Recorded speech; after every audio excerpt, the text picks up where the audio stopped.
Hello प्यारे बच्चों, आज हम 2023 का संस्कृत का कक्षा 8 का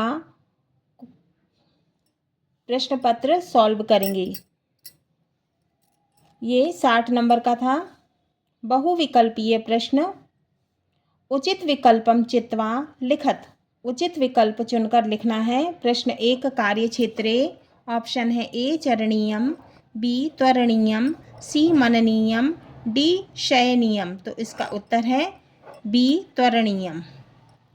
दूसरा है शांति निकेतने भारतीय संस्कृतेः मानव प्रेम्णः चा महत्तीं शिक्षां दत्तवान्।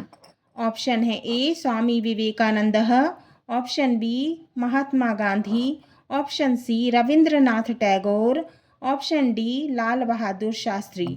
तो इसका उत्तर है ऑप्शन सी रविंद्रनाथ टैगोर। तीसरा है सज्जन इति पदस्य संधि विच्छेदः अस्ति।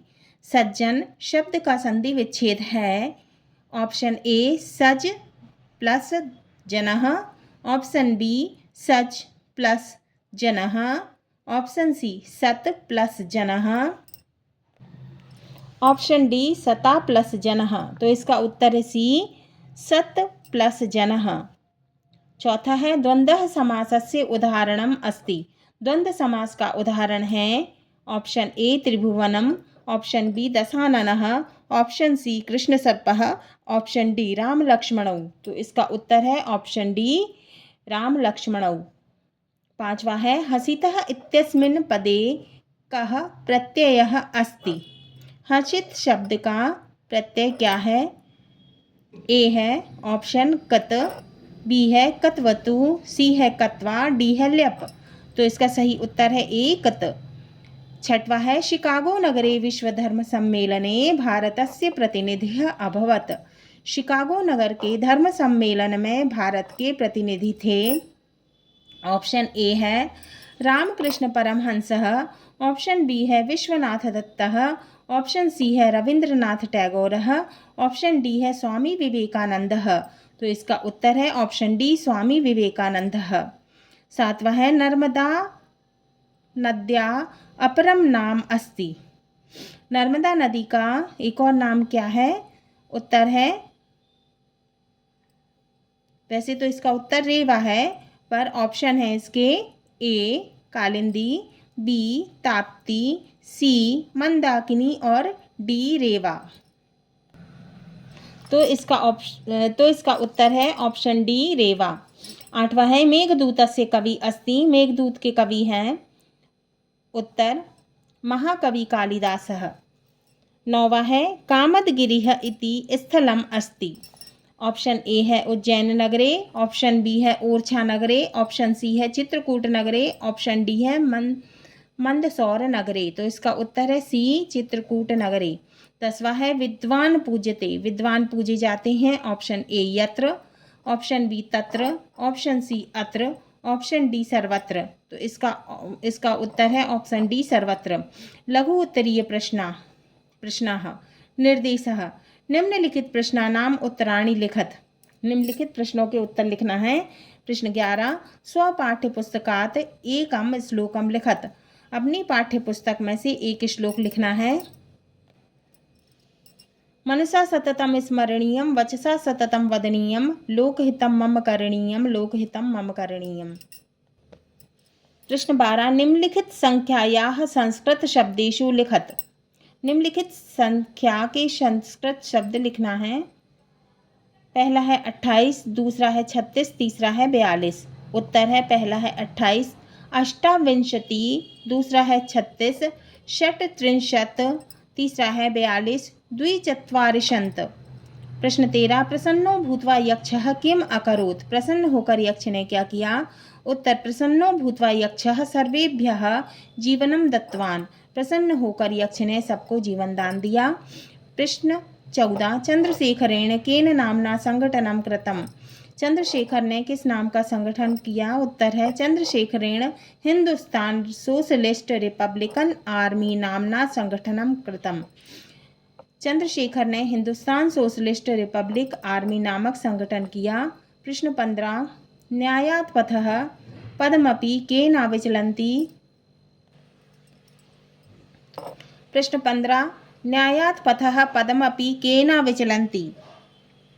न्याय के मार्ग से रास्ते से, है ना, न्याय के रास्ते से एक कदम भी कौन नहीं हटते हैं। न्याय के मार्ग से एक कदम भी कौन नहीं हटते हैं। तो इसका उत्तर है न्यायात् पथः धीराः पदमपि न विचलन्ति। न्याय के पथ से जो धीर होते हैं, धैर्यवान होते हैं, वो पीछे नहीं हटते। प्रश्न 16 कालिदासस्य काव्यस्य नाम लिखत। कालिदास के 2 महाकाव्य के नाम लिखना है। तो उत्तर है कुमार संभवम रघुवंशम च कालिदासस्य महाकाव्य स्तः। कुमार संभवम और रघुवंशम 2 जो हैं कालिदास के महाकाव्य हैं। प्रश्न 17 पंचशाकानां नामानि लिखत। 5 सब्जियों के नाम लिखना है। उत्तर पंचशाकानां नामानि 5 सब्जियों के नाम हैं। उत्तर आलुकम, पलांडुम, शिम्बाम, कुष्मांडम, मूलिकाम च सन्ति। आलू, प्याज, सेम, कद्दू, मूली। प्रश्न 18 भवनानां गवाक्षेषु किं विद्यते। प्रश्न 18 भवनानां गवाक्षेषु किं विद्यते। भवनों की खिड़कियों में क्या है। उत्तर भवनानां गवाक्षेषु सूक्ष्मं शिल्पकार्यं विद्यते।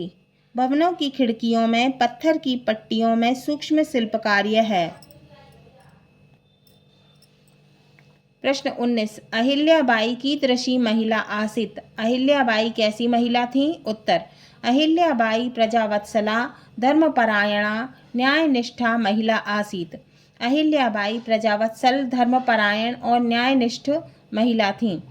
प्रश्न 20 निर्झराः कीदृशाः वर्तन्ते। निर्झराः कीदृशाः वर्तन्ते। झरने कैसे हैं। उत्तर कलकलनादपूरिताः निर्झराः वर्तन्ते। झरने कलकल के स्वर से भरे हुए हैं। प्रश्न 21 अधोलिखित गद्यांशं पठित्वा प्रश्नानाम् उत्तराणि संस्कृते लिखत। अधोलिखित गद्यांश पढ़कर प्रश्नों के उत्तर संस्कृत में लिखना है। वराहमिहिरः वेदज्ञ वैज्ञानिकश्चासीत्। सः गतानुगतिकतायाः स्थाने वैज्ञानिक दृष्टिकोणस्य महत्त्वं प्रतिपादितवान्। ग्रहनक्षत्र प्रभावाश्रितं फलित ज्योतिषं नाम शास्त्रं तस्य प्रियप्रतिपाद विषयो भवत्। तेन कृता कालगणना प्रामाणिकी अस्ति। भारते फलित ज्योतिषस्य प्रथमः आचार्यः वराहमिहिरः एव अस्ति। न तत्पूर्व फलित ज्योतिषस्य शास्त्रं प्राप्यते भारते। एष एव सर्वप्रथमं प्रतिपादितवान् यत् चन्द्रस्य प्रकाशः स्वकीयः नास्ति अपितु सः सूर्यस्य प्रकाशेन प्रकाशते। हिंदी अनुवाद है। वराहमिहिर वेदों के ज्ञाता और वैज्ञानिक थे। उन्होंने परंपरा के स्थान पर वैज्ञानिक दृष्टिकोण के महत्व को सिद्ध किया। ग्रह नक्षत्रों के प्रभाव पर आधारित फलित ज्योतिष नाम का शास्त्र उनका प्रिय विषय था, जिसे उन्होंने सिद्ध किया।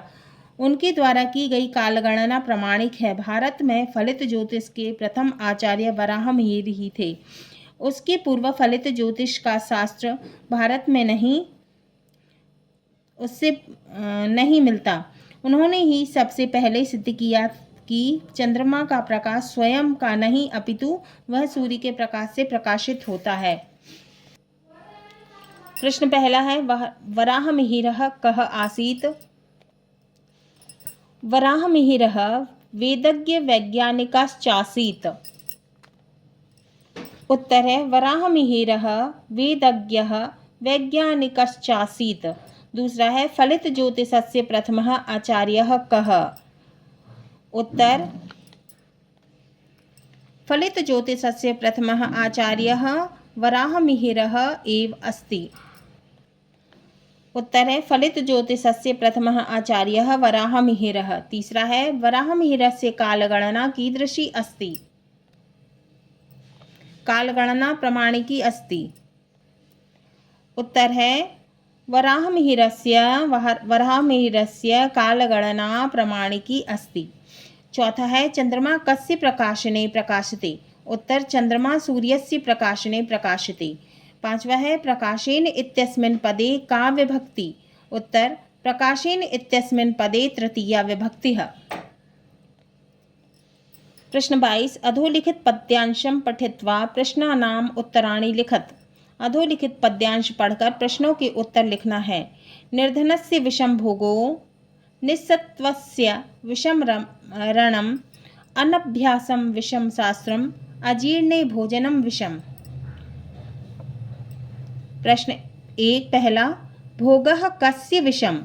उत्तर भोगः निर्धनस्य विषम। भोगः निर्धनस्य विषम। दूसरा है निस्सत्वस्य किम विषम?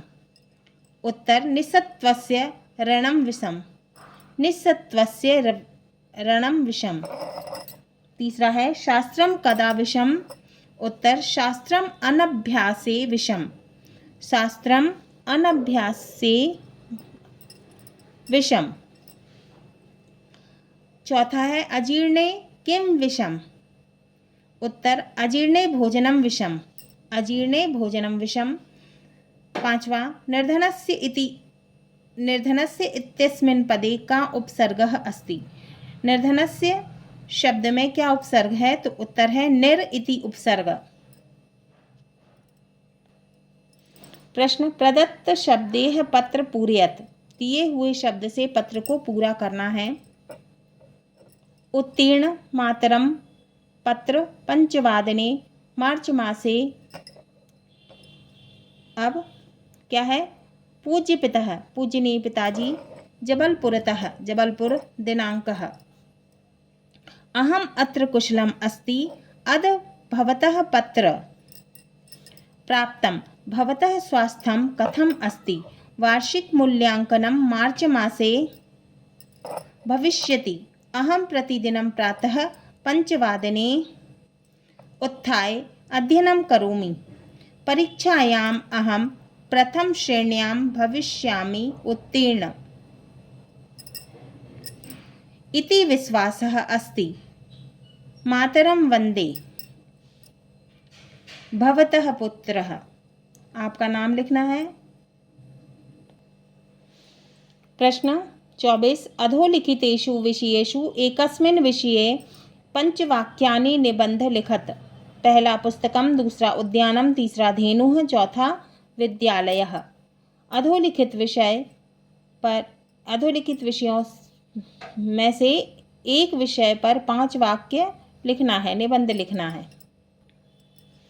पुस्तकम, पहला है पुस्तकानि मह्यम अतीव रोचन्ते। दूसरा मम समीपे बहूनि पुस्तकानि सन्ति। तीसरा पुस्तकानि अतीव मनोहराणि सन्ति। चौथा मम समीपे चित्रपुस्तकम् अपि अस्ति।